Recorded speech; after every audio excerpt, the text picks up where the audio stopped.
Hello everybody, welcome to Nana's Journey. I'm Deanna, and today I'm going to continue with the Palazzo Quilt. This month is Florence Brown, and we've got ermine at 2312, toast at 6010, and chocolate at 2360.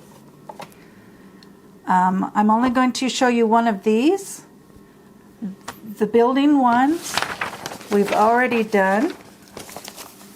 So this is new, this is not. We did this in black. So you can watch that video if you want to know how we did that one.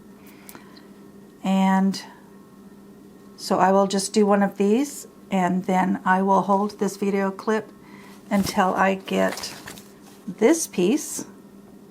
Then I will do that and this, although this is the same as this, so I won't be showing this again. I will just be showing this. And then I will hold that video until we put the whole thing together, because the rest of it is repeats. So you'll probably see this around, I don't know, I think it was March. So sometime this spring. So let's get to the sewing machine. Okay, these are the tools you're going to need. A cutting mat, your rotary cutter, an add-a-quarter ruler, and your bookmark. And you're going to take your piece and you're going to turn it over, and you're going to put the back side of your fabric to the back side of your pattern. And this batik actually has a back side. So I'm going to hold that up to the light. I'm going to pin this first piece. Usually I glue, but this is a big piece, so I'm going to pin it. Then you're going to turn it back over. I've made sure that the edges cover all the lines. You're going to find number 2. You're going to take your bookmark, piece of cardstock, whatever, fold it over. You're going to add a quarter ruler. It just butts right up against there, and it gives you the 1/4 inch seam.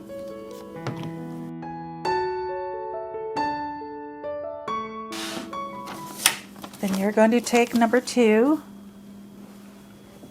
put them right sides together,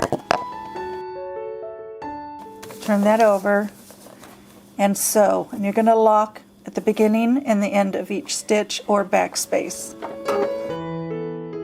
Then you can take your pin out and press that open. And then you're going to start repeating. You're going to find number 3.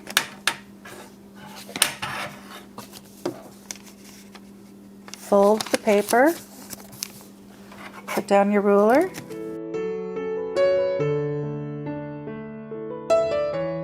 You're going to add number 3.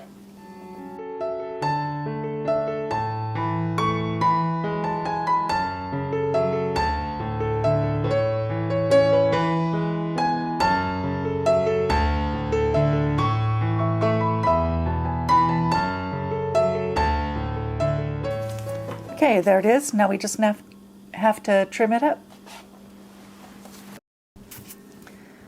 Okay, when you trim these, you trim it just like any other block. The dotted line is your cut line, and that leaves you a 1/4 inch seam allowance.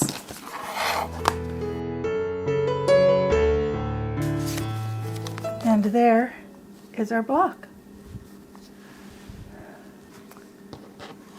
Okay, we've got them all done. Like I said, this was also already done in black, so you can watch that video if you want. And I will see you for the next block. Okay, I got the last block finished, which was this pink one. And then I just put the blocks together. And this actually is a little different than the pattern. If you'll notice on the pattern, the rainbows kind of go this way. I had put 2 blocks together and realized they were not oriented right. But I got to laying it out and I decided I liked this better. So did my daughter and husband. They liked this part better. I could have easily have taken it apart. We were considering that. But we decided we preferred this way to what they have on the pattern. So my husband says now it's an original.